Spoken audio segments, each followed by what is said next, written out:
Assalamualaikum warahmatullahi wabarakatuh. Perkenalkan, nama saya Arzadiansyah, NIM 24090071. Sini saya akan mendemonstrasikan hasil dari UTS website.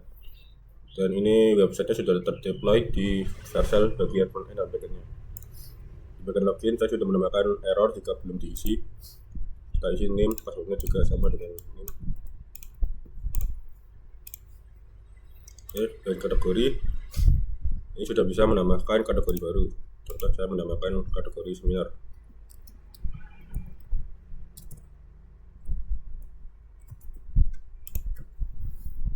Oke, sudah ada alert jika berhasil. Ini juga bisa edit. Saat ini typo, kita bisa edit tadi yang benar. Oke, saya sudah kategori. Lalu kita ke pembicara juga sudah bisa. Misal kita tambahkan pembicara lagi. Contoh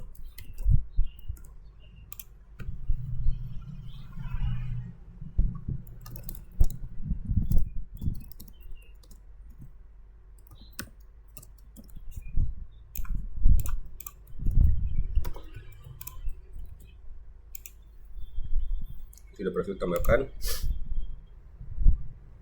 Ini belum diberikan event. Ini sudah ada kolom dropdown untuk memilih kategori yang sudah ada di bagian kategori. Kalau kita pilih kategori seminar yang tadi sudah dibuat, lalu pembicara kita pilih mereka sudah dibuat. Misalnya seminar.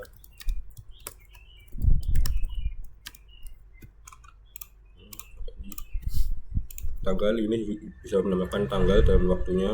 So, kita pilih today aja hari ini. Ini sudah ada deskripsi.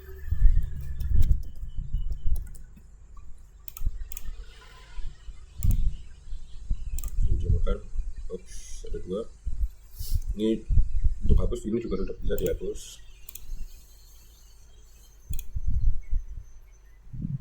Untuk edit, misal kita mau edit tanggalnya diganti jadi minggu depan.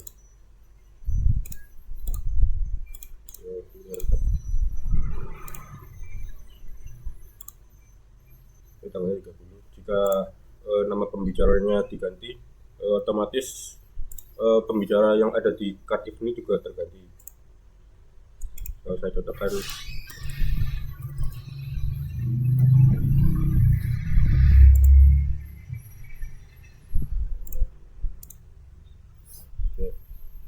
bagian pembicaranya sudah terganti.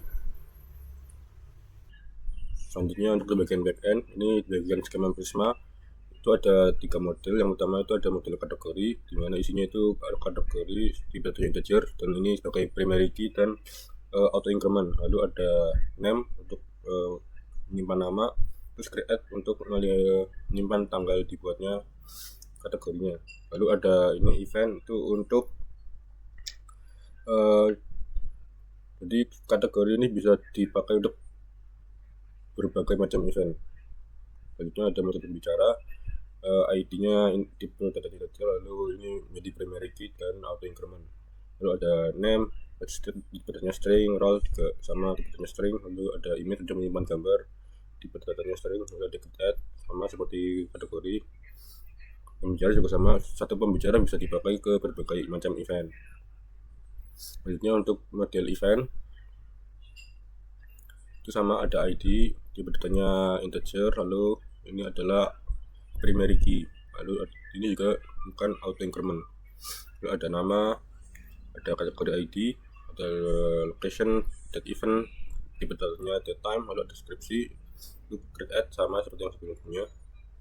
Lalu ada foreign key dari kategori, artinya itu tabel event mengambil data dari tabel kategori berdasarkan kategori ID dan referensinya itu ID-nya.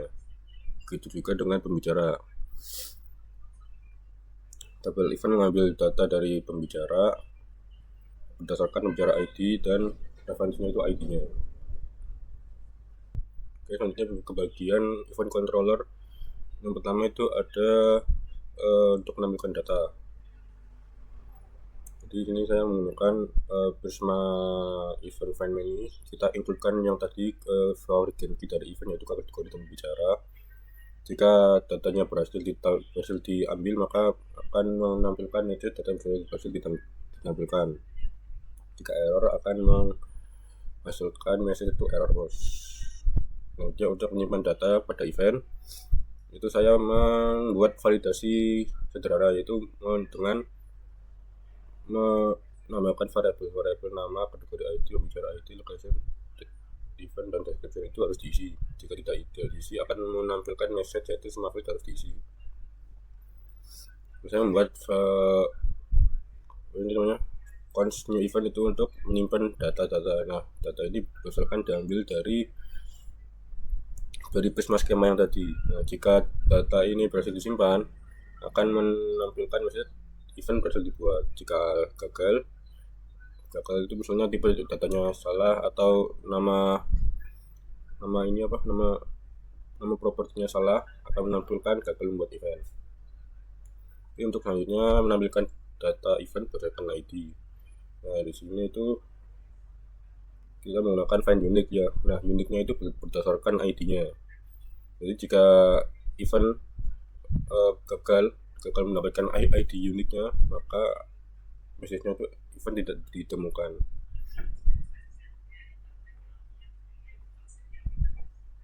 Selanjutnya itu untuk mengupdate event berdasarkan ID, sama seperti ini, menampilkan data event berdasarkan ID. Kita cari ID unique-nya dulu berdasarkan ID-nya, lalu kita buat lagi itu cons new update untuk menyimpan data yang ingin diupdate berdasarkan ID-nya. Nah, jika datanya diupdate itu benar, maka akan menunjukkan event berhasil diupdate. Jika gagal akan menunjukkan gagal update event. Untuk yang terakhir itu ada menghapus berdasarkan ID.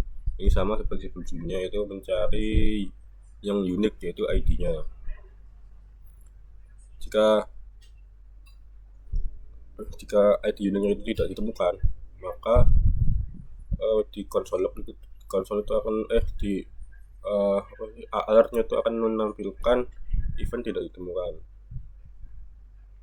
Jika ID-nya ditemukan, maka akan menampilkan event ID tersebut berhasil dihapus. Oke, selanjutnya ke bagian root event. Ini root event ini kita tinggal manggil yaitu nama functionnya aja.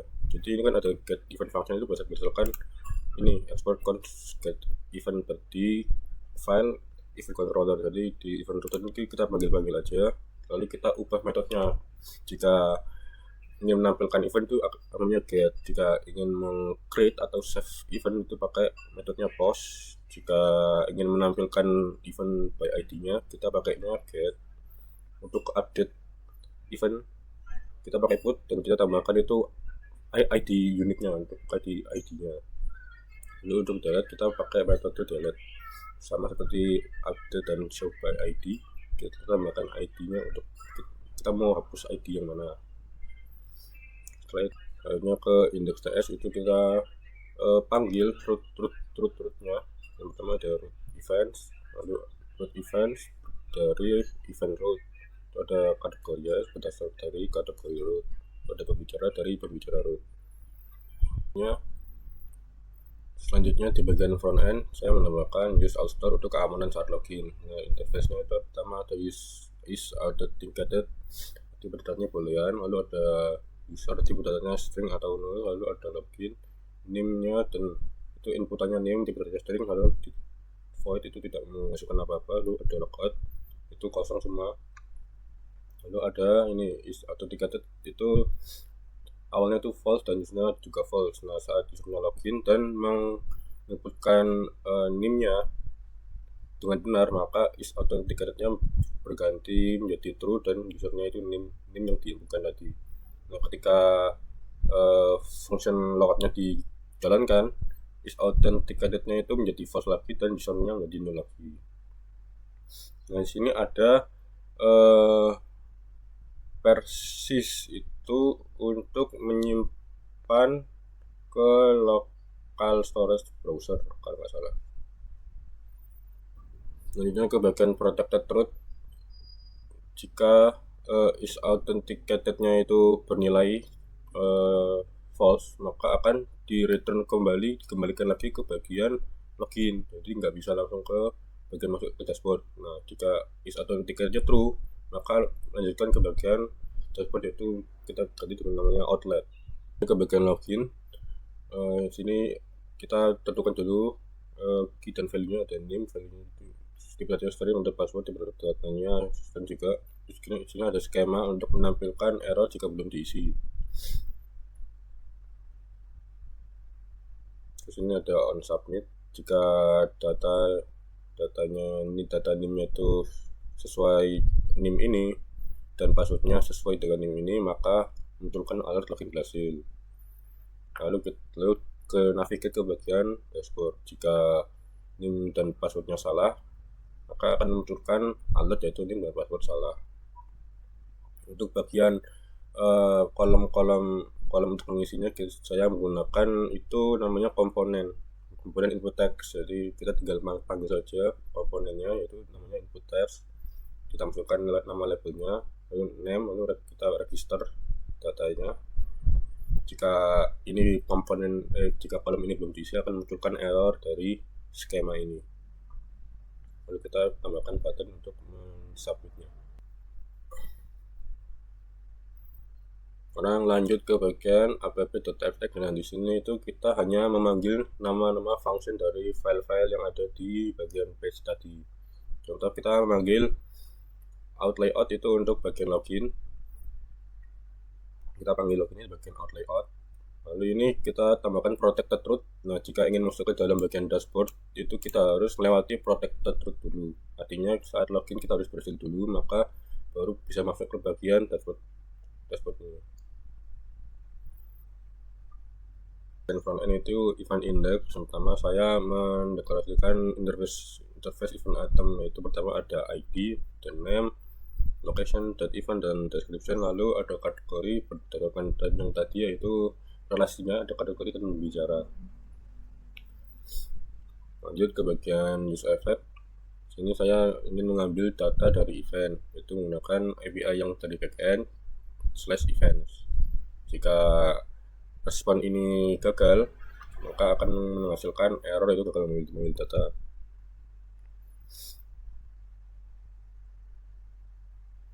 Nah, ini saya menggunakan berbagai result untuk keamanan aja sih. Barangkali saya salah itu nama struktur eventnya, apakah namanya itu event atau events atau data atau bahkan nggak ada namanya. Selanjutnya ada handle delete. Jadi delete ini itu berdasarkan ID-nya, kita panggil API, terus berdasarkan ID-nya, lalu metodenya delete. Jika delete-nya berhasil, akan memberikan alert data bisa dihapus. Terus selanjutnya untuk menampilkan datanya, saya menggunakan event card. Nah, event card ini ada di bagian komponen dari sini, event card. Nah, jadi saya tinggal mengambil event card, lalu kita masukkan item dan value-nya.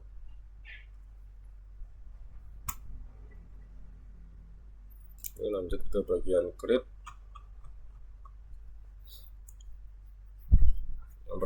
Lanjut bagian create, itu kita mendeklarasikan type-nya dulu dan interface-nya. Lalu ada skema untuk menampilkan error atau alert, yaitu nama event harus diisi di bawah, di bagian bawah kolom-kolomnya.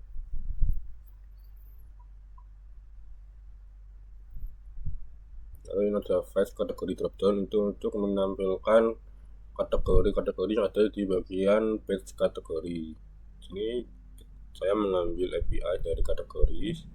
Jika responnya gagal atau underscore res.ok, maka akan menampilkan error gagal mengambil data, statusnya res.status.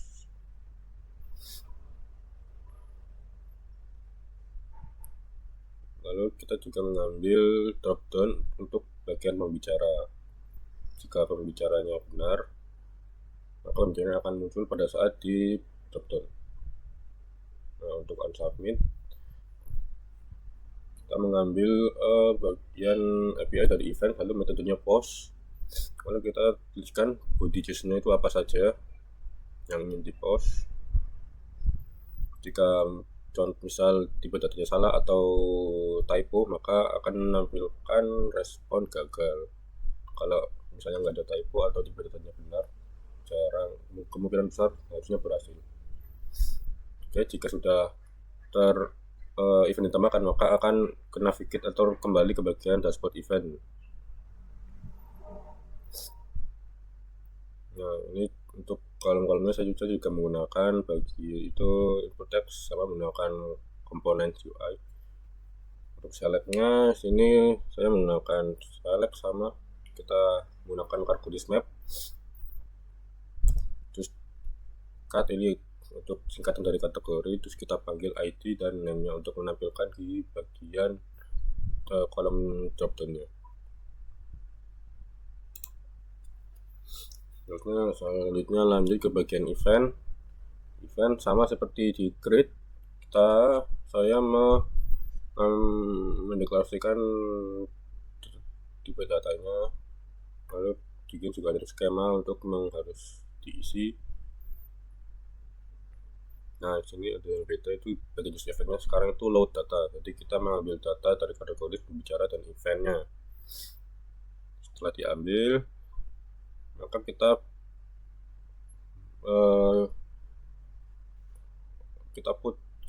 panggil dulu event yang ingin diedit itu yang mana, misalnya dengan ID apa, kita tambahkan ID sini dengan metode put, lalu kita tambahkan body JSON itu apa saja. Selanjutnya